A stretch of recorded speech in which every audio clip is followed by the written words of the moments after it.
Muy buenos días, amigos. Los saludo con mucho gusto. Vamos a esperar unos minutos para comenzar. Doctor, los saludo. Muy buenos días. ¿Cómo está? Hola, ¿qué hay? Buenos días, buenas tardes por aquí. Me alegro de verte. ¿Qué Gracias, tal? gracias, doctor. Bueno, pues, me permito presentar al doctor Óscar Fernández León, un destacado abogado español de Sevilla, miembro del ilustre Colegio de Abogados de Sevilla y un destacado jurista a quien todos admiramos y queremos mucho, doctor. Bienvenido a su espacio y, bueno, pues, sin mayor preámbulo, me gustaría que iniciáramos ya con esta su conferencia. Bienvenido, muchas gracias, doctor. Muchas gracias, Marco. Bueno, pues nada, muchas gracias a todos por estar aquí. Para mí es un placer volver nuevamente a saludar a los compañeros de México y también de otros países, tanto de latinoamericanos como de España, que sé que están por aquí. Y lo primero, desearos que estéis lo mejor posible, vosotros, vuestra familia, vuestros amigos, y como dije la otra vez, esperamos que pronto estemos saliendo de esta situación y se nos vea ya por las calles trabajando como lo hacíamos habitualmente. Bueno, lo que nos trae aquí hoy es una materia muy interesante, muy práctica, que es el interrogatorio. El interrogatorio. Y lo primero que voy a hacer es que voy a poneros ya lo que es el PowerPoint, que nos va a guiar durante la exposición. Vamos a ver, un segundito. Aquí lo tenemos.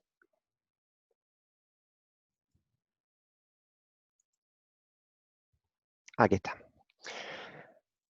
Bueno, vamos a ver. El objetivo de la conferencia de hoy, de la ponencia de hoy, va a ser descubrir que el interrogatorio constituye un elemento estratégico que es esencial en todo juicio y que está sometido a una serie de reglas estratégicas cuyo conocimiento es fundamental para hacer un interrogatorio eficaz. Vamos a hablar del interrogatorio de las distintas perspectivas estratégicas del mismo. ¿Qué vamos a conseguir? Darle valor e importancia al interrogatorio, darle un verdadero sentido estratégico y disfrutar planificando y ejecutando el interrogatorio. Y ahora os iré explicando por qué de este objetivo que vamos a conseguir. Una serie de puntos en relación con el evento. Primero, vamos a dar 15 principios o máximas. En lugar de estructurarlo interrogatorio, contrainterrogatorio, etcétera, etcétera, y como vamos a tardar unos 45 minutos como mucho, pues he preferido hacerlo de una forma más atractiva a través de una serie de máximas que nos van a ir introduciendo de lo más general a lo concreto a la figura del interrogatorio y el contrainterrogatorio. Son técnicas de interrogatorio que nos valen no solamente para los testigos, sino con las debidas adaptaciones para las partes y los peritos o expertos cuando interrogamos en juicio. No son mandatos, no son reglas taxativas, axiomáticas, sino que son recomendaciones. En algunos casos nos podrán valer, en otras no podrán valer. Será el instinto, el talento de cada abogado el que hará que en el momento determinado podamos utilizar o no estas máximas. Pero en cualquier caso, a pesar de que no son un mandato, sí os puedo decir que la experiencia nos dice, la experiencia de su uso en los juzgados y tribunales nos dice que estas máximas son muy importantes de cara a ese interrogatorio eficaz. Bueno, recordaros que cuando terminemos en los 45 minutos podréis hacer preguntas. Tendremos un cuarto de hora, 20 minutos para hacer preguntas, por lo cual podéis ir anunciándolas o se las decís cuando vaya acabando la conferencia. Máxima número 1. Preparación, preparación, preparación. ¿Esto qué significa? Pues que para poder hacer un buen interrogatorio tenemos que tener un conocimiento completo del caso que tenemos entre manos. Tenemos que conocer a los testigos, tenemos que conocer a nuestro auditorio, al juez que tenemos ahí enfrente. Tenemos que conocer las técnicas del interrogatorio en las que estamos trabajando ahora mismo. Tenemos que practicar en sala. No basta con tener unos conocimientos teóricos, tenemos que ir a juicio, ir poco a poco asentando estas prácticas y estas técnicas de litigación.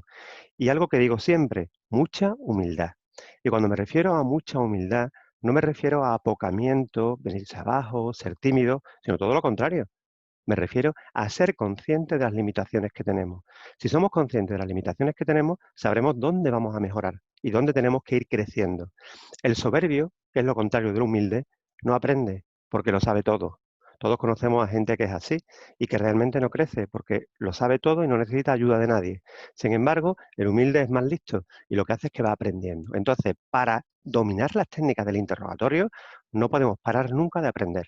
Tenemos que estar continuamente aprendiendo. Por lo tanto, la máxima número 1, no hay sustituto para la preparación, preparación y preparación. Bueno, máxima número 2, dominar el derecho procesal para navegar por el proceso. ¿Esto qué significa? Imaginaros un partido de fútbol en el que tenemos a un Messi, por poner un ejemplo, pero este Messi resulta que desconoce las reglas del partido de fútbol. ¿Qué va a ocurrir? Que a los 5 minutos o a los 3 o a los 2 minutos de empezar el partido lo van a expulsar. ¿Por qué? Porque desconoce las reglas. Pues lo mismo ocurre en juicio. Cuando vamos a un juicio tenemos que dominar completamente el proceso, porque el conocimiento legal, la habilidad, el talento que tiene este futbolista o que tiene un buen abogado, pues tiene que complementarse con un conocimiento del proceso. Y en el interrogatorio es clave conocer las objeciones, las impugnaciones, el tipo de pregunta que podemos hacer, el tipo de pregunta que no podemos hacer, etcétera, etcétera, etcétera. Por lo tanto, si no estamos preparados suficientemente procesalmente, nos vamos a encontrar que se pueden perjudicar los derechos de nuestros defendidos como consecuencia de esa falta de preparación. Por lo tanto, este elemento es clave. Y además vamos a tener una mayor capacidad de reacción en juicio ante los incidentes imprevistos que se produzcan. Yo, siempre que voy a un juicio, llevo mi ley de enjuiciamiento civil, mi ley de enjuiciamiento criminal o la ley procesal que corresponda debajo del brazo y además el día antes del juicio repaso toda la parte de interrogatorio, etcétera, etcétera, para tenerlo lo más fresco posible. O sea que hay que conocer el proceso.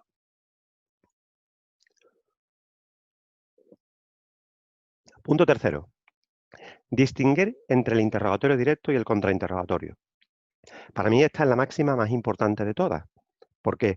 Porque, como ya sabéis, el interrogatorio, con un origen anglosajón en esta concepción, pues se divide entre el directo y el contrainterrogatorio, que ha sido importada por los países latinoamericanos desde el advenimiento de los sistemas adversariales. Pues bien, hay que saber distinguirlo. El directo es el interrogatorio que realizamos a aquel testigo que mantiene una versión afín a la nuestra y que suele coincidir con el testigo que nosotros hemos propuesto en juicio. Por lo tanto, es un interrogatorio favorable, fácil, de preparación completa y seguro, porque vamos a caminar en un terreno que conocemos. Sabemos perfectamente lo que nos va a responder el testigo y además nos vamos a sentir muy confortables porque la versión que mantiene el testigo es la versión que defiende el abogado. Ese es el directo. Con lo cual, el directo es luz verde. Pero ¿qué ocurre con el otro, el contrainterrogatorio? Pues el contrainterrogatorio es aquel que somete a un abogado a un interrogado que mantiene una versión contraria o opuesta a la nuestra. Por lo tanto, es un interrogatorio hostil, difícil, de preparación incompleta. Y además que hay mucha incertidumbre a la hora de preguntar, porque nos vamos a encontrar con un testigo que sabe perfectamente que nosotros vamos a tratar de desacreditarlo y desacreditar el testimonio que ha dado anteriormente en el interrogatorio directo. Por lo tanto, si el interrogatorio directo es para que el testigo exponga los hechos que ha presenciado en su máxima extensión, el contrainterrogatorio, por el contrario, es un control de calidad o un test de la información ofrecida por el testigo en el directo. Es decir, superponemos la versión nuestra con la versión que ha dado el testigo. No queremos destruir la verdad, sino descubrirla. Y para eso hacemos este test de veracidad. Y sirve para revelar también la información que el testigo ocultó, exageró, tergiversó, subvaloró o, en definitiva, la mentira que puede existir en una declaración. Yo siempre pongo el siguiente ejemplo. Si tú te vas a comprar un coche usado, por ejemplo, un coche de segunda mano, lo primero que haces es que vas a verlo, hablas con el vendedor y el vendedor te va a decir que es un coche maravilloso, que es estupendo, que es precioso, etcétera, etcétera. Y tú no te lo vas a creer. Tú vas a ir y vas a consultar con un amigo tuyo que es mecánico, que sabe de coche, y le vas a decir, oye, ¿te importa venir conmigo a echarle un vistazo a este coche? Entonces va tu amigo, abre el capó, empieza a mirar el coche, tal, tal, y cuando nos vamos dice, mira, ten cuidado que ese coche, ¿cuánto te ha pedido? Pues mira, me ha pedido, ¿qué te digo yo? 3.000 euros. Dice, no, no, ese coche, 1.000 euros y va sobrado. Pues ese es el contrainterrogatorio. Tenemos una verdad, que es la que dice el señor que te está vendiendo el coche. Pero existe otra parte que tiene que comprobar que eso sea así. Y básicamente esa es la idea del contrainterrogatorio, hacer un test de veracidad sobre el testimonio previo. Muy bien, pues continuamos. La importancia de la diferencia entre interrogatorio directo y contrainterrogatorio está, lógicamente, en que hay una serie de técnicas asimétricas entre uno y otro. Los objetivos, el tipo de pregunta, los testimonios, el orden, el protagonismo, etcétera, etcétera, son completamente diferentes. De manera que si yo empleo las técnicas del directo para hacer un contrainterrogatorio, estoy perdido. Y si utilizo las técnicas del contrainterrogatorio para hacer un directo, estoy igualmente perdido. Por lo tanto, la gran importancia del interrogatorio es que aplica toda la estrategia y toda la técnica en la forma en la que vamos a preguntar. De manera que cada testigo tiene una forma de interrogarle. Pues continuamos. Conoce al juez. Cuando hablo de conocer al juez, no me estoy refiriendo a que conozcas al juez tomándote una cerveza con él o una copa de vino. No me refiero a eso. Me estoy refiriendo a la importancia que tiene conocer factores como su personalidad, su carácter, su experiencia, su estilo procesal cuando actúa en juicio. ¿Por qué? Pues porque hay diferentes formas de dirigir y gestionar el proceso, eso es indudable. Aunque la justicia sea única y la búsqueda de la verdad sea única, lo cierto es que un juez difiere de otro. Y en consecuencia, si conocemos cómo es en su personalidad, carácter, experiencia, estilo procesal, vamos a conseguir que el proceso sea más fluido, que tengamos más atención del juez. Y además evitaremos incidencias. Si sabemos qué tipo de preguntas admite, pues lógicamente vamos a ir preparados con ese tipo de preguntas. Si sabemos cuáles son los plazos que da para los alegatos de apertura y de cierre, vamos a saber también, plazos quiero decir, el tiempo de duración que da, vamos a saber también cómo prepararlo. Y si sabemos que determinadas actitudes de los letrados pues le producen una irritación o le produce un beneficio, pues actuemos de esa forma para generar esa fluidez y esa falta de incidencia en el procedimiento. Por lo tanto, dicen que el buen abogado conoce la ley, pero el mejor abogado conoce al juez. ¿Y qué hemos de conocer? Cómo gestiona el proceso, cómo organiza el juicio, su personalidad en la sala y la experiencia perdón, que tiene el juez en el proceso, en el objeto del pleito. Si el juez ya ha resuelto el caso anteriormente, veamos su sentencia y ya sabremos cuando vamos a juicio qué es lo que tenemos que alegar o cómo tenemos que alegar y dónde tenemos que entrar o no entrar, porque no es necesario. ¿Y cómo podemos conocer al juez? Conocimiento personal, nuestra experiencia en juicio, a través de abogados, de procuradores, de funcionarios que nos puedan hablar de él y a través de su sentencia.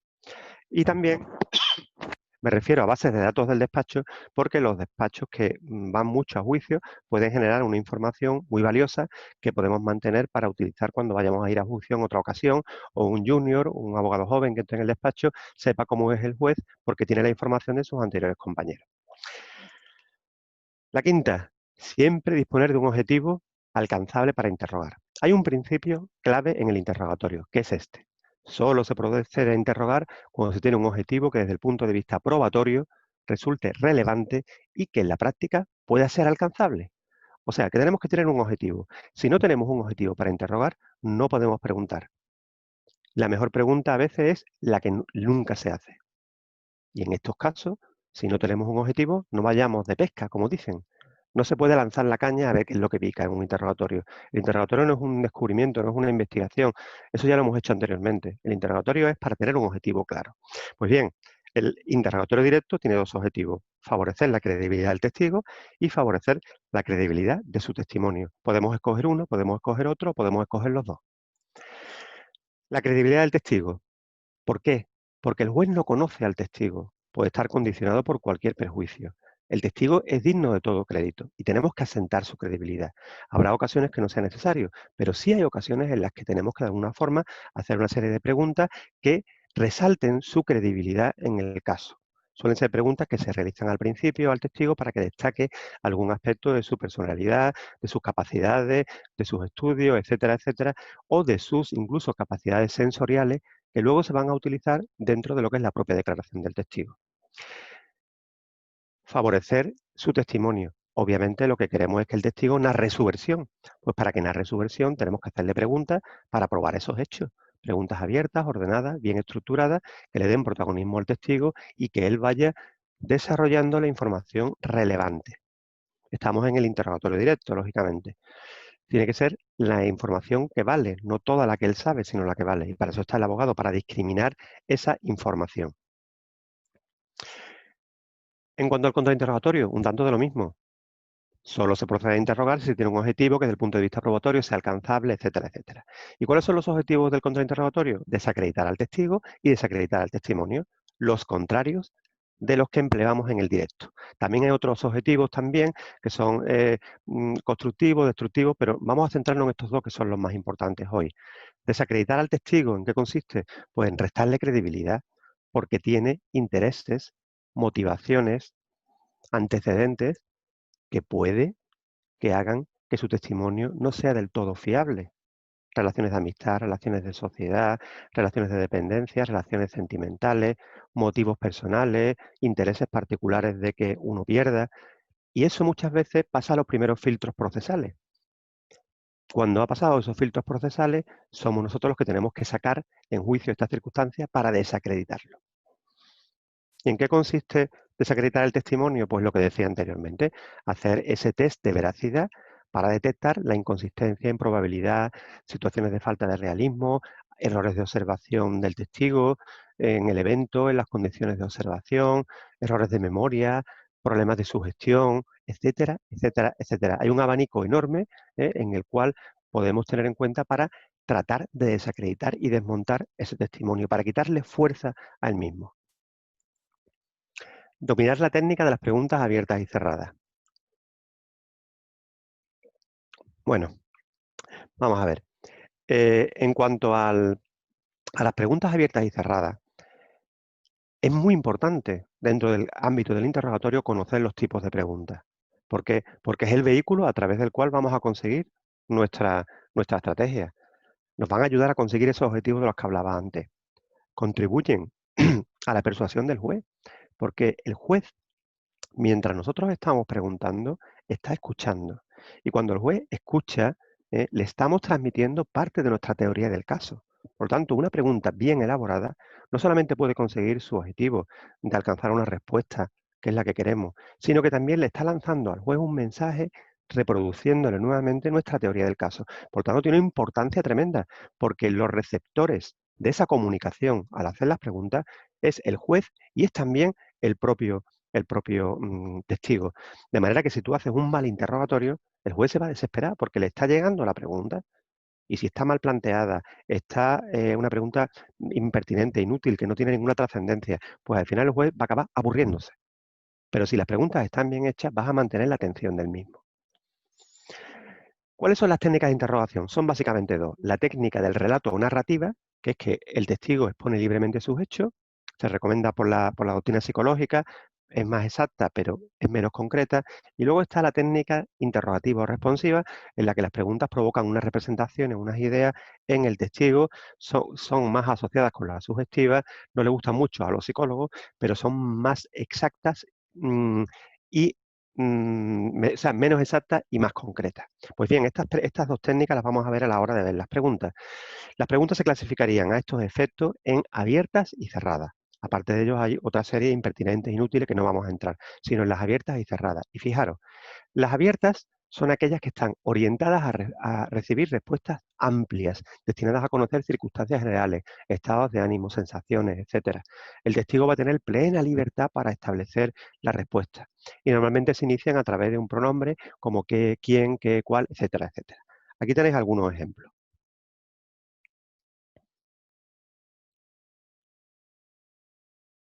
Preguntas abiertas. Aquí el que manda es el testigo. Le estamos diciendo que nos cuente y el testigo nos lo va a contar. Interrogatorio directo. Amplias parciales. Son también abiertas, pero ya permiten una mayor concreción. Ahí tenéis algunos ejemplos.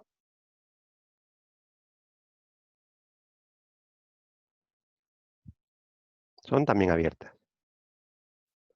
Cerradas. Estructuras que esperan una respuesta que confirme o niegue el contenido de la pregunta. Son muy informativas. ¿Y por qué son informativas? Porque es una afirmación entre interrogantes, sencillamente. Pues bien, estas preguntas esperan respuestas muy concretas, puntuales, concretas y específicas por parte del testigo. Hay distintos tipos de cerradas, cerradas neutras, que realmente no sugieren prácticamente nada, que son preguntas de trámite. Aquí tenéis algunas.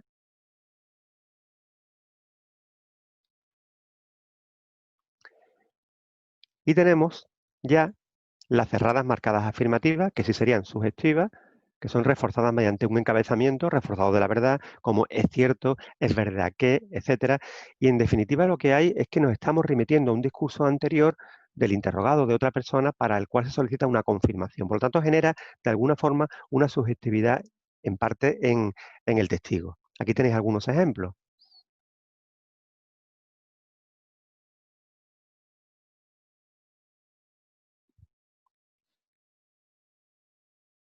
Fijaros que el utilizar es cierto, no es verdad, genera mucha subjetividad. Luego están las cerradas marcadas negativas, que son similares, pero lo que utilizan es una partícula de polaridad negativa. También son preguntas sugestivas porque implican una presunción del hablante y condicionan fuertemente la respuesta. Vamos a ver alguna de ellas.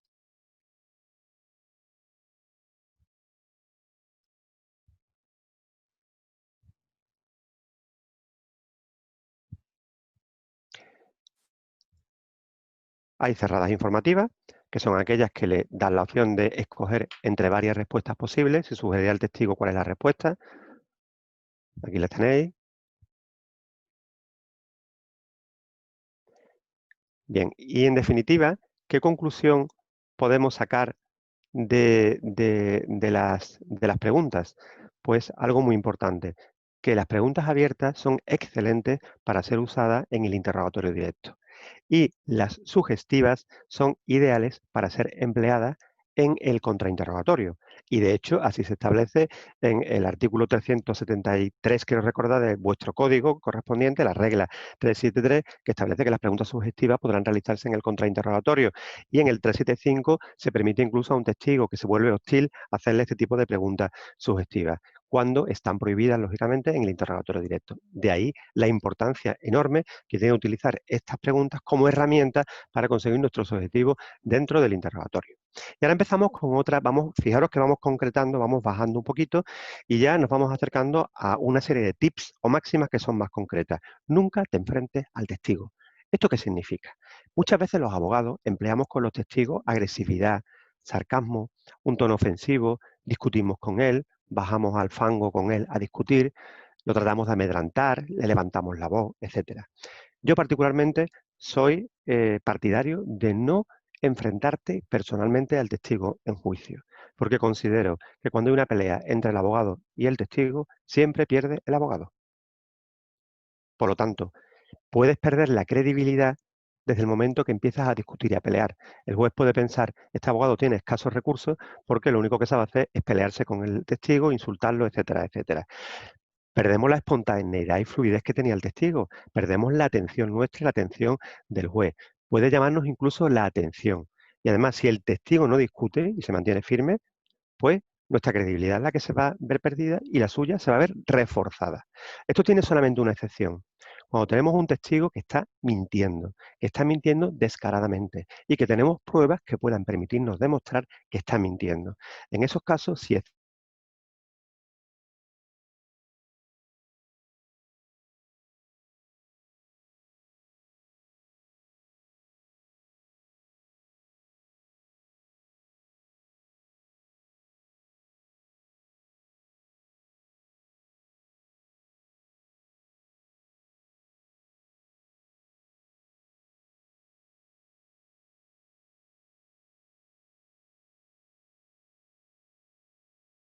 que cuando hacemos la pregunta, ¿y usted entonces se pasó por allí?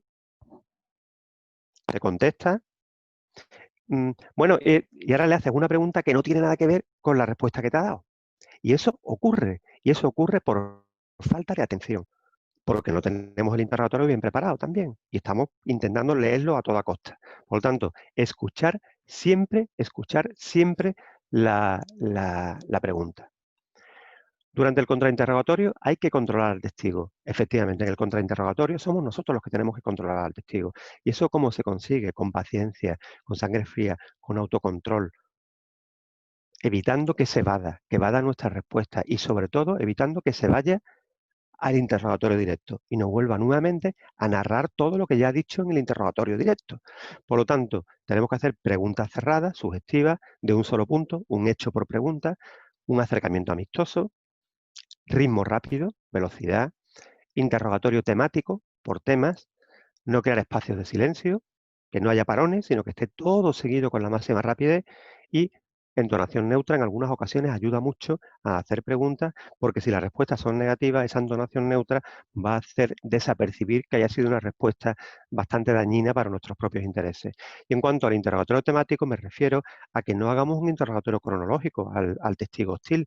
Tenemos que hacer un interrogatorio por temas en los que vayamos aleatoriamente cambiándolo para que el testigo no sepa lo que viene y en consecuencia tenga que reaccionar rápidamente y no reelaborar su respuesta. Esto es una de las reglas en el interrogatorio. Una vez que has anotado el tanto, por Dios, no sigas. Bien, ¿qué nos dice esto? Que cuando nosotros estamos interrogando y tenemos un objetivo y lo hemos conseguido, obviamente no podemos seguir, porque si nosotros continuamos y seguimos, nos vamos a encontrar que el testigo puede dar una respuesta que destroce completamente todo lo que hemos conseguido anteriormente. Por lo tanto, no nos dejamos llevar por la soberbia y por la alegría de que hemos conseguido el éxito para coger y continuar. Y os voy a poner un ejemplo que os lo voy a leer del libro El arte de la duda de Carlos Fligio. Fijaros en este interrogatorio. Un hombre estaba acusado de un delito de lesiones porque en el curso de una pelea había mordido a su adversario en la oreja y le había arrancado un trozo. Ya el fiscal había interrogado al testigo principal de la acusación, que presenció el altercado, y ahora tocaba al defensor interrogarle a su vez para intentar poner en duda la fiabilidad del testigo. Abogado. Así pues, afirma usted que mi cliente le arrancó la oreja al ofendido. Sí. ¿A qué distancia de la pelea se encontraba usted? A unos 20 metros o puede que algo más. ¿Qué hora era, más o menos? Las 9 de la noche. ¿Y ustedes estaban fuera en el aparcamiento del supermercado? ¿Es exacto? Sí, exacto. ¿El aparcamiento estaba bien iluminado? No, no mucho. Podemos decir que sucedió todo medio oscura. Testigo, pues sí, algo así. Vamos, que no había mucha luz.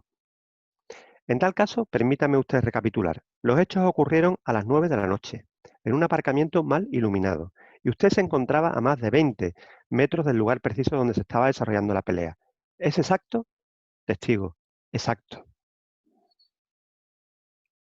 Bueno, aquí se tenía que haber acabado el interrogatorio, ¿no? Pues no, el abogado siguió. ¿Y pretende usted hacernos creer que en estas condiciones le fue posible ver cómo mi cliente le arrancaba a su adversario un pedacito de oreja? Testigo, pero es que yo no le vi arrancárselo. Entonces, ¿cómo sostiene usted que? No, no, es que yo lo que vi fue cómo luego lo escupía. Se acabó. ¿Qué ha ocurrido? Que cuando el abogado hace esa maravillosa pregunta y dice, en tal caso, permítame usted recapitular, los hechos ocurrieron a las 9 de la noche en un aparcamiento mal iluminado y usted se encontraba a más de 20 metros del lugar exacto preciso donde se estaba desarrollando la pelea. ¿Es exacto? Exacto. Se acabó el interrogatorio. Cuando hayas conseguido tu objetivo, por Dios, no sigas. ¿Por qué? Porque ya lo has conseguido, has sembrado la duda en el juez y en el jurado.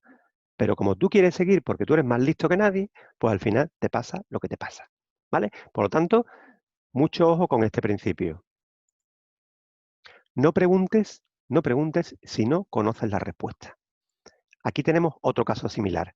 Es decir, los abogados cuando vamos a juicio tenemos que tener un conocimiento total y absoluto de lo que ha ocurrido. Conocemos las declaraciones previas de los testigos, conocemos lo que han dicho en la instrucción, en el sumario, etcétera, etcétera. Entonces, nosotros cuando preguntamos sabemos la respuesta que nos van a dar. O lo que preguntamos sabemos y esperamos una respuesta determinada, que nos puede hacer daño o no, y seremos nosotros los que lo escogeremos. Pero hay veces que hacemos preguntas que desconocemos cuál es la respuesta. Y eso nos puede causar un daño tremendo, muy parecido al caso anterior. Y os voy a leer nuevamente un pequeño, si me lo permitís, un pequeño ejemplo muy claro que en el libro se llama Errores fatales, ¿no? Concretamente, el caso es de un abogado que está interrogando a un policía. El policía resulta que había puesto en el atestado policial una hora muy exacta, la 19:54, que es la hora en la que él, que iba de paisano, vio a los homicidas, a los asesinos, pasar por la calle de enfrente. Curiosamente, coincidía esa hora con la que la policía había descubierto el crimen, etcétera, etcétera, y el abogado pretendía demostrar que la policía no había actuado correctamente y de que esa cifra estaba inventada. Y fijaros lo que pasó. Abogado, el particular en el que estoy interesado es este otro. ¿En cómo se explica usted que haya podido usted especificar con semejante precisión esa hora? las 19:54, que, qué casualidad, cuadra perfectamente con la hipótesis de la acusación. No escribió usted alrededor de las 8 o por antes de las 8, ni ninguna otra frase por el estilo. Escribió a las 19:54, con absoluta precisión. ¿Cómo es posible que varias horas después lo recordara al minuto? Lo anoté. ¿Qué quiere decir con que lo anotó? Verá, abogado, yo siempre llevo encima una pequeña agenda cuando observo alguna cosa de interés. La anoto ahí. Y siempre que tomo nota de algo, también apunto la hora. Abogado, en tal caso, seguro que lleva usted la agenda encima en este momento. Testigo, sí, la llevo. Y puesto que los hechos son de este año, aún se podrá localizar la anotación, ¿no? Claro. ¿Podemos ver esa agenda? Claro. Y ahora hace así el policía, dice, aquí está. El presidente de la sala hace constar en acta que el testigo muestra una pequeña agenda de bolsillo y queda registrado en acta que se procede a examinar la página correspondiente al día 5 de marzo del año en curso y que en dicha página figura la siguiente anotación. Calle Pascoli, mirando hacia la avenida Mazzini, Ticio y Cayo Sempronio juntos, hora 19:54. El abogado podía haber sembrado la duda perfectamente cuando el otro le dijo, sí, es que yo todo lo anoto en una agenda. Ah, ¿en una agenda la nota? Sí, sí, en una agenda. No hay más preguntas, señoría. Y se acabó. Pero ¿qué ocurre? Que siguió y preguntó algo que desconocía. Desconocía si esa agenda existía y si llevaba la agenda. Entonces ahí fue la gran metedura de pata por parte del abogado. Así que mucho cuidado con este punto.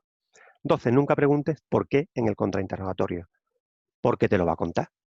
Y yo no quiero que me cuente nada. Yo no quiero que el testigo me dé una narración de los hechos. La narración de los hechos ya se ha producido anteriormente en el interrogatorio directo. Yo lo único que voy a hacer es testear esa declaración, pero no que me cuente el por qué. Por lo tanto, tratar de no hacer nunca preguntas abiertas a los testigos en el contrainterrogatorio, salvo que sea en zonas de seguridad. Es decir, preguntas que no nos van a hacer ningún daño. De hecho, es recomendable hacer preguntas abiertas en el contrainterrogatorio, pero siempre y cuando estén en zonas de seguridad que no nos hagan daño. La pregunta va a ser siempre cerrada, la más importante. Esa es la que tenemos que utilizar. Emplear el silencio para magnificar tu éxito. Efectivamente, el silencio tiene muchas veces un sentido enfático. Las pausas que comunican énfasis causan gran impacto en sala. Si nosotros, por ejemplo, conseguimos el objetivo a la pregunta, entonces es cierto que usted se encontraba en una noche en un lugar poco iluminado a 30 metros de distancia, etcétera, etcétera, etcétera. Sí, es cierto. Miras al juez, no más preguntas, señoría. Ya está. Es decir, hay veces que tenemos que utilizar los silencios para que se genere un impacto cuando hemos conseguido ese objetivo que tanto precisamos. Por lo tanto, aprovecharlo, tenerlo en cuenta. El silencio tiene un gran valor en la comunicación y más en sala. 14. Ya vamos acabando. No sé cómo vamos de tiempo. Muy bien. Que tu fisonomía no transmita el impacto de una respuesta demoledora. Cuando estás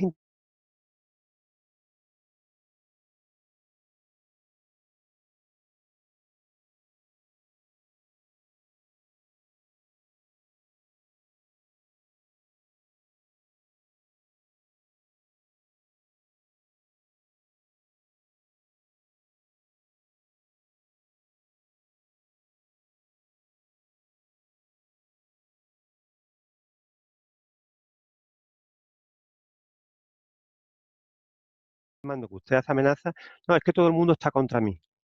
Magnífico. No hay más preguntas, señoría. ¿Por qué? Porque es una respuesta que en el fondo desacredita al propio testigo. ¿Vale? Bueno, yo tenía también aquí, como me quedan unos minutitos, pues tenía un par de ideas. Brevedad en preguntar. Es decir, los interrogatorios deben de ser breves, no deben de ser muy largos, porque lo breve se recuerda más. Si tú estás haciendo multitud de preguntas, al final puede que del interrogatorio no quede ninguna idea clara para el juez, pero si tú has ido a tus objetivos claros, a tus puntos claros, pues nos vamos a encontrar, y va a ser muy fácil, que el juez recuerde claramente cuáles han sido esas preguntas importantes que hiciste. No leas las preguntas, procura llevar una ficha con los temas principales que quieras preguntar, pero no os recomiendo que establezcamos unas preguntas, diga ser cierto que tal, tal, tal, diga. Lo comprendo, yo lo he hecho y al principio lo tenía que hacer para el nervio, para ayudarme. Pero el abogado que interroga bien es el abogado que tiene una serie de ideas clave y las va desarrollando durante el interrogatorio. Pero tiene un estudio detrás muy importante, ¿eh? Mucha preparación, como la regla número 1. Al testigo que miente, pregúntale por los detalles. Veréis, cuando se miente, o se dice muchos detalles o no se dice ninguno. Entonces, cuando un testigo está mintiendo claramente, precisamente aquí se pueden hacer preguntas abiertas para que detalle los hechos, el espacio, el tiempo, las personas, las circunstancias. Y eso nos puede ayudar a ver que a lo mejor está manifestando muchísimos detalles que ninguna persona normal recordaría o ningún detalle. Esa información tenemos luego que aprovecharla en nuestro alegato de clausura para poder destacar que este testigo tiene una capacidad de recuerdo muy extraña, si tenemos en consideración que normalmente nos acordamos de pocos detalles y no de tantos. El orden del interrogatorio, temático, ya lo he dicho, es muy importante que sea temático. Y bueno, y ya con esto, pues, como quien dice, un segundito, como quien dice, he terminado mi ponencia y creo que tenemos un buen tiempo interesante por si hay algún tipo de preguntas o algo. Marco, todo tuyo. Gracias, doctor. Lo felicito, excelente ponencia, muy interesante. Tenemos aquí algunas preguntas por parte de los participantes. Una primera pregunta es Blanca Estela Arjona. Nos está preguntando cómo se hace el test del testigo al que usted hacía mención y cómo debe de contemplar o qué debe de contemplar para desacreditar al testigo. Bueno, cuando hablamos del test, lo que es una forma también metafórica de explicar cómo tiene que ser el interrogatorio. Y lo que me estoy refiriendo es que utilices preguntas sugestivas, preguntas cerradas, en las cuales vas esperando que te vaya respondiendo sí o no, llevándolo a través de una línea de interrogatorio que tú has planificado anteriormente. Tienes un tema, tienes una serie de preguntas que hacer sobre ese tema y vas a utilizar fundamentalmente preguntas cerradas para hacer el test. Cuando se dice test es precisamente porque lo que estamos esperando son respuestas sí, no, que te vayan llevando a ti a el punto en el que tú quieres llegar. A eso se refiere con el test. Para verlo, pues mira, puedes ver montones de manuales que hay sobre interrogatorio y contrainterrogatorio y mira los ejemplos. Verás cómo se van elaborando sobre la base de estas preguntas cerradas. Y luego lo que decía anteriormente en cuanto a la desacreditación de los testigos, pues obviamente tienes que atacar sobre todo la motivación que tengan, si tienen alguna motivación personal, como decía antes, relaciones de amistad, relaciones de sentimentales, relaciones de dependencia. ¿Trabaja usted para este señor o ha estado usted trabajando para este señor? ¿Usted ha percibido alguna retribución de este hombre? ¿Es cierto que usted tuvo una relación sentimental con esta señorita?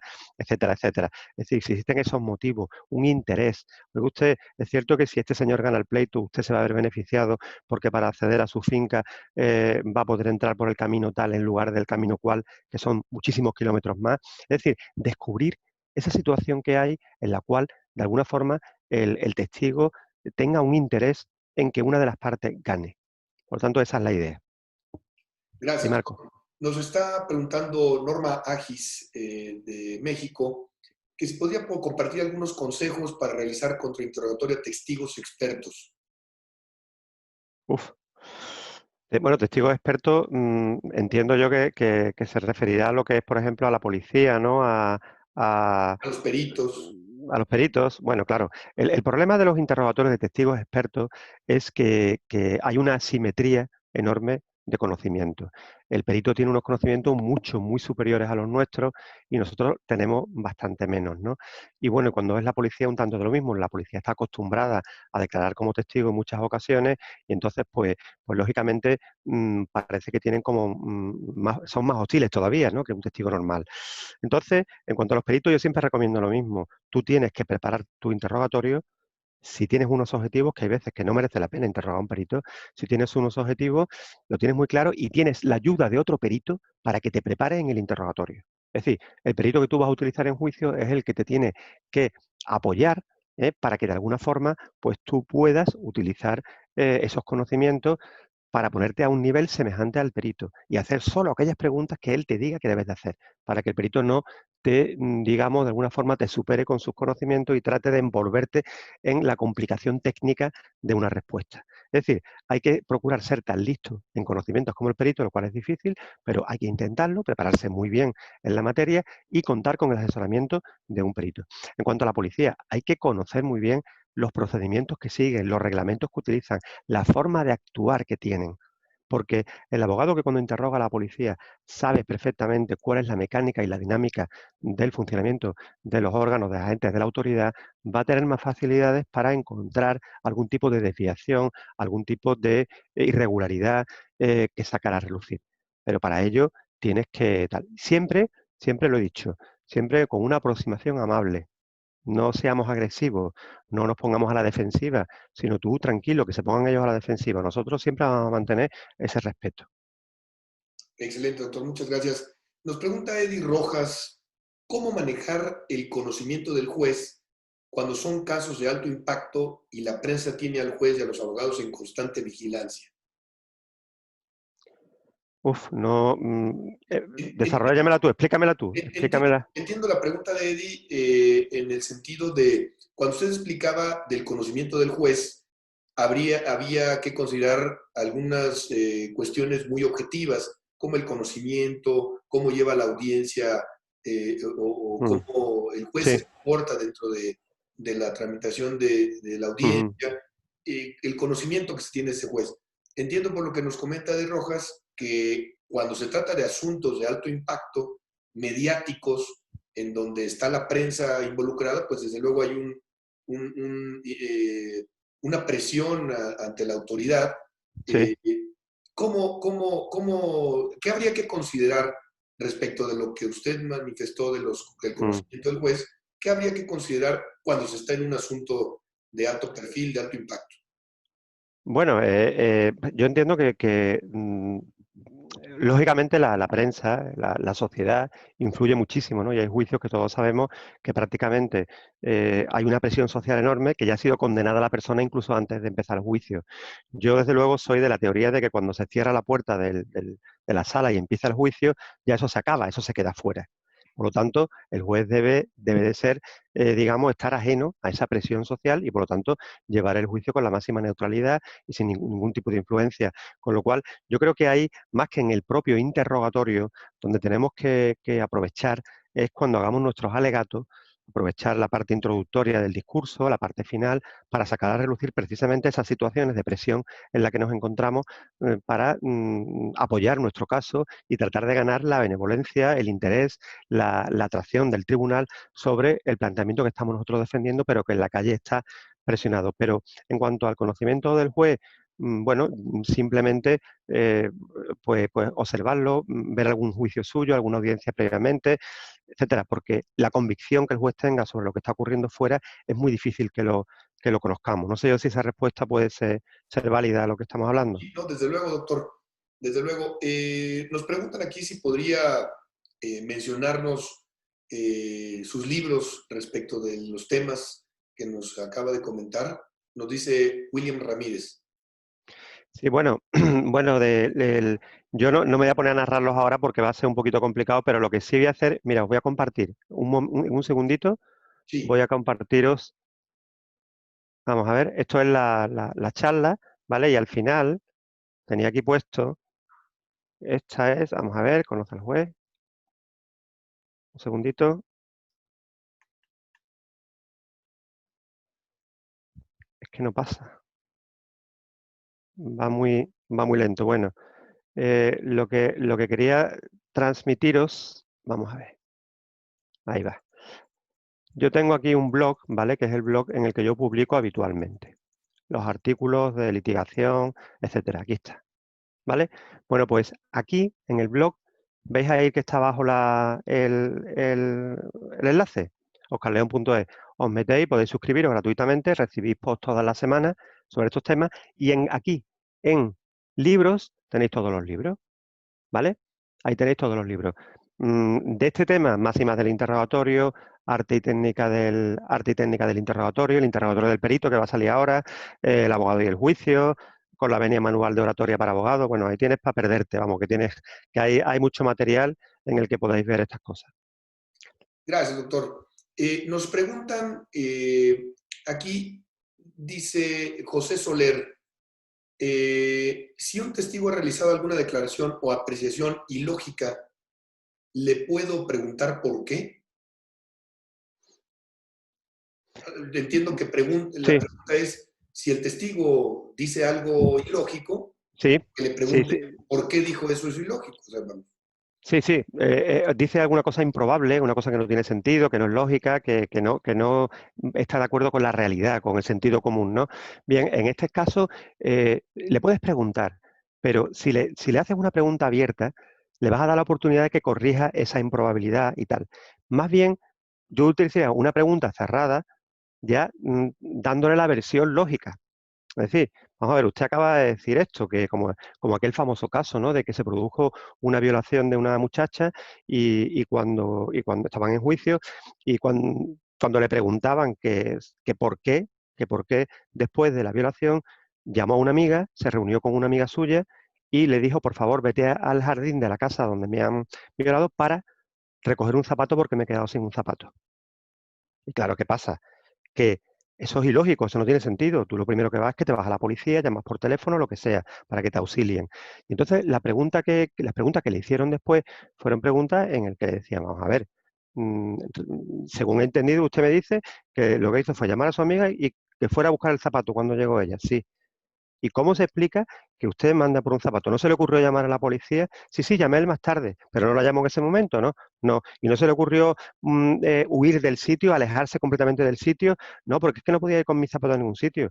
Pero, ¿me explico? Es decir, lo que haces es que preguntas cerradas, haciendo ese contraste de teorías, como decíamos anteriormente, o ese contraste de versiones. Pero si tú le preguntas, bueno, ¿y por qué hizo usted eso cuando podía haber ido a la policía? Y a lo mejor te puede dar una explicación que a lo mejor no estaba contemplada inicialmente o que se da cuenta ella que ha metido la pata y entonces cuando revisa su propia declaración y cambia el tema. Entonces, en tal caso, incluso puede ser hasta interesante cortarla. O sea, que entonces usted lo que hizo fue que llamó a una amiga suya, vino su amiga y la mandó a recoger un zapato a casa del... ¿Sí? ¿Es cierto? Sí, sí. Muy bien. Bueno, no hay más preguntas o continúo con otro tema. Y lo dejas ahí y has roto toda la credibilidad que tenía. Muy bien, gracias, doctor. Mire, le voy a hacer aquí dos preguntas seguidas que me parecen muy interesantes. Una es de Rodolfo Lázaro Padilla y nos pregunta, ¿cuál es una buena forma de ensayar el interrogatorio previo a acudir a una audiencia? Que eso me parece una pregunta muy Sí. interesante. ¿Qué Bueno, sugiere para que ensayemos antes de ir a audiencia? Y relacionada con esa, nos pregunta Ulises José García Javier, ¿con qué palabra es recomendable iniciar un contrainterrogatorio? muy bien. Vamos a ver, en cuanto a la primera, eso queda dentro de la intimidad de cada uno, ¿no? De cuando uno se sienta en su estudio, cuando tiene ya las preguntas preparadas, el texto y tal. La mejor forma de prepararla, por supuesto, es un buen estudio del caso y tener una ficha en la cual nosotros establecemos el objetivo que tenemos, los hechos que queremos probar con esas preguntas en concreto y ahora los puntos de la pregunta clave, ¿no? La pistola, el lugar de los hechos, etcétera. Y a partir de ahí vamos sacando las preguntas, ¿no? Entonces, ¿cómo ensayarlas? Mm, Haciendo las preguntas en vivo.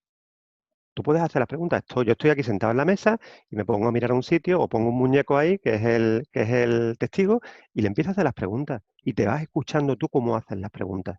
Es como el alegato. Una de las mejores formas de aprender el alegato, hacer un buen alegato, es precisamente, mm, como te diría yo, exponiéndolo de palabra delante de un espejo. Esa es la mejor forma. Que no te vea nadie. Eso sí, que estés solo y no te vea nadie. Pero eso es lo que hay que hacer. Pues mi consejo es que expreses verbalmente las preguntas que quieres hacer, juegues con las entonaciones y tal. Hay un tema interesantísimo, no podemos verlo ahora, pero es la técnica de la visualización. La técnica de la visualización es una técnica en la cual tú lo que haces es que ves antes de que esto ocurra, o sea, antes de que se proceda al juicio, el día antes por la mañana o el mismo día por la mañana, cierras los ojos y te imaginas dentro de la sala haciendo el interrogatorio, hablándole al juez, hablándole al compañero contrario, al abogado contrario, y tú ya ves esto antes de que se ha producido. Esto se llama visualizar, eso lo hacen los atletas, lo hacen los deportistas de toda la vida. Pues bien, si tú haces eso, cuando vas al juicio, ya has vivido el juicio por primera vez y te va a ser mucho más fácil. De hecho, tenemos, y permíteme que lo diga, el próximo martes y jueves voy a dar unas ponencias, pero ya en el contexto de Ecuador, para unos compañeros de Ecuador, con los que, igual que los mexicanos, me une mucha amistad, y voy a dar unas ponencias sobre habilidades del abogado en juicio. Eso será el jueves. Y el martes, habilidades generales. Bueno, pues probablemente toque la visualización, por la importancia que tiene para llevar preparado el juicio. Pero bueno, eso es otra cosa. ¿Y había una segunda pregunta? ¿O es que se ¿Con me qué ha...? palabra iniciar un contrainterrogatorio, doctor? Por favor, diga que sí. Bueno, pregunta. Hay que empezar... mm, yo creo que el contrainterrogatorio tienes que empezarlo de una forma muy amable, de una forma asequible, hacerle algunas preguntas generales, fáciles, que te diga que sí y que el testigo se sienta confortable. Es decir, puede, llamándolo por su nombre, mire usted, Juan, eh, usted, o incluso, si los jueces te lo permiten, yo no conozco la práctica en México en ese aspecto, si te pueden permitir que le diga, buenas tardes, Juan, mire usted, le voy a hacer una serie de preguntas en relación con los hechos tal cual, si usted tiene alguna duda, por favor me lo dice, yo se lo aclaro, y que bueno, va a ser un momentito, ¿sabe lo que te digo? Transmitirle de alguna forma como calma, ¿no? ¿Por qué? Porque el otro abogado le ha dicho, ten cuidado con ese, que ese va por ti, que ese te va a destrozar.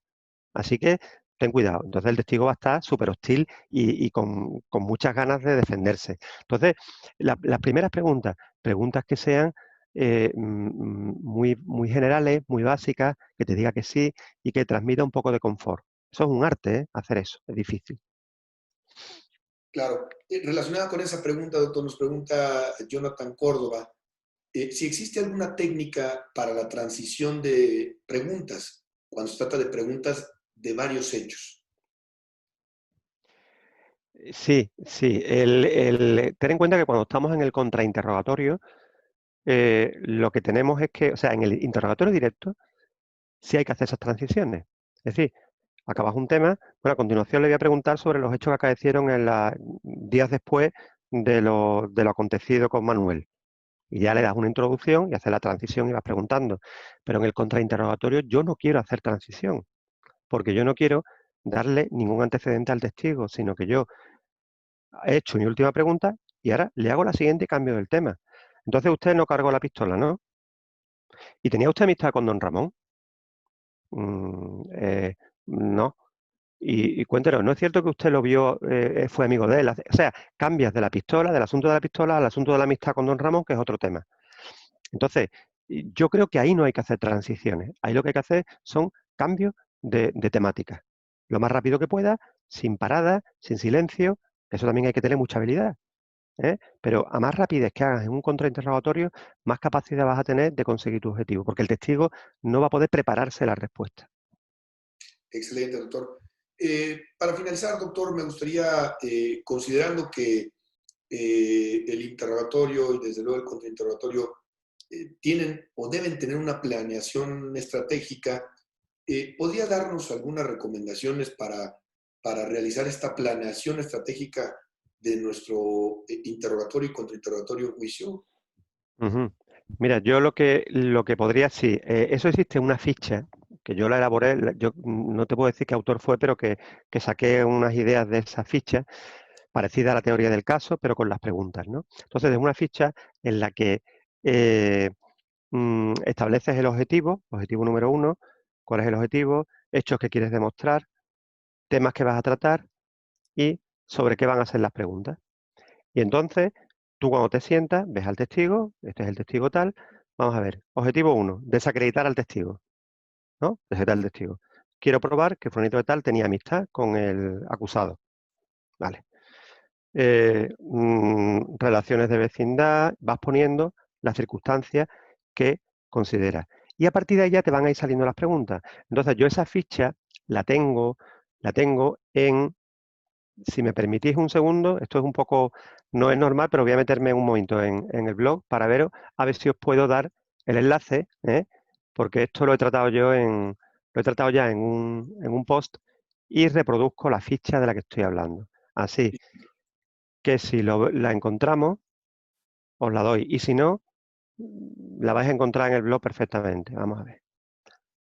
Yo creo que estaba en algo, no leer las preguntas. Vamos a ver.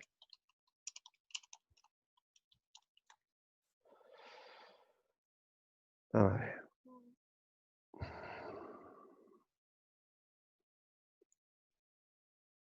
Vamos a ver. Aquí está. Vale. Bueno, pues voy a poner el enlace, a ver si puedo poner, voy a poner el enlace en el chat, ¿vale? Sí, doctor. Se me ha olvidado una cosa, que era que las evidencias también, qué evidencias tenemos para probar esos hechos, etcétera. Bueno, pues ahí lo tenéis, ¿vale? Excelente. Ahí tenéis el enlace. En ese enlace explica por qué no es recomendable leer las preguntas y también te hace un pequeño esquema del tema, que también ya en los libros está totalmente ya desarrollado y tal. Excelente. Muy bien. Excelente, doctor. Pues sí, es un tema muy técnico y desde luego fundamental para el éxito en una contienda legal y desde luego la planeación estratégica pues es fundamental para tener Ahora control sí. de las acciones que estamos emprendiendo en Sí. el... Hay una cuestión, Marco, que me gustaría decir en relación con el contrainterrogatorio, Sí, que el doctor. contrainterrogatorio no es la panacea. Es decir, que el interrogatorio, el éxito de un contrainterrogatorio es muy reducido, puede ser un 10% o por ahí. Donde se produce el éxito absoluto es en el interrogatorio directo, que es cuando tú pruebas los hechos que estás llevando. El contrainterrogatorio es muy difícil, es una herramienta dificilísima. Lo que pasa es que cuando el éxito salta en un contrainterrogatorio es muy espectacular, que es lo que ocurre en las películas, ¿no? Gonzalo Rúa, un escritor creo que es de latinoamericano, no te puedo decir el país, me parece que es argentino. Gonzalo Rúa lo explica muy bien. Dice, el interrogatorio directo debería de salir más en las películas, porque ahí es donde realmente se consiguen los éxitos, no que salen en el contrainterrogatorio siempre, cuando pillas al testigo en ese momento, pero en la realidad de los días de tribunales, en el contrainterrogatorio se consigue poco. Pero ¿qué ocurre? Que si tú haces un muy buen contrainterrogatorio, aunque no consigas éxito, estás transmitiendo al juez un mensaje muy importante. Y por lo tanto, tu teoría del caso está volviendo a salir en juicio. Y además tú cuando salgas del juicio sales muy contento porque lo has hecho muy bien también. Y eso es muy importante para un abogado. ¿Eh? Excelente. Muchas gracias, doctor. Pues le agradecemos mucho que nos haya compartido sus conocimientos en este tema tan importante. Eh, Quisiera, si usted tiene alguna última recomendación, algún último comentario, ya estamos sobre el tiempo y sabemos que usted está ocupado y le agradecemos mucho esta oportunidad que nos brinda nuevamente a los mexicanos de poder compartir con usted y que nos dé estos Bueno, conocimientos. pues simplemente decir que para mí es un placer estar aquí, que me alegro mucho porque estoy viendo en el chat, he visto que hay compañeros y colegas de muchos países de Latinoamérica, me agrada mucho verlo y bueno, un saludo para todos. Y bueno, qué deciros que preparación, preparación y preparación. Esa es Muchísimas la gracias, clave. doctor. Muy Enhorabuena. bien. Un fuerte Vale, pues abrazo nada. y bendiciones. Ahora hablamos, Marco. Venga. Gracias, doctor.